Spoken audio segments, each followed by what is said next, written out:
తప్పట్లేదు సార్. కొన్ని కొన్ని తప్పట్లేదు అనుకుంటా. ఇంటర్వ్యూలే కాదు. అంటే ఏ పనైనా సరే మన ఇష్టం లేకుండా చేయకూడదు.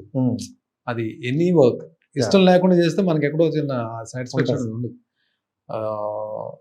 ఒక పని చేయడానికి మనం ఇష్టపడినప్పుడు దానికి సంబంధించిన ఇంటర్వ్యూస్ కూడా మనం ఇష్టపడే చేయాలి. ఇప్పుడు ఇంటర్వ్యూ ఇష్టంతోనే చేస్తాం. Thank you so much sir. And ఇంకోటి ఏంటంటే ఎక్కువగా మీ వీడియోస్లో నాకు జిమ్వే ఎక్కువగా అనిపిస్తాయి. అంటే మన బాడీకి మనం ఎంత ఇంపార్టెన్స్ ఇచ్చుకుంటామో, బాడీకి మనం ఎంత చాలా మందికి తెలియని విషయం ఏంటంటే సార్, మనకి ఎస్పెషల్లీ మన మన హ్యూమన్ సైకాలజీ ఎలా ఉంటుందంటే, చిన్నప్పటి నుంచి తల్లిదండ్రులు కూడా బాగా తింటే బాగా ఉంటారు, మంచి బలంగా ఉంటారని చెప్పి అనుకుంటారు. అది యాక్చువల్గా రాంగ్ కాన్సెప్ట్. తినాలి, మన బాడీకి ఎంత కావాలంటే అంతే తినాలి. సో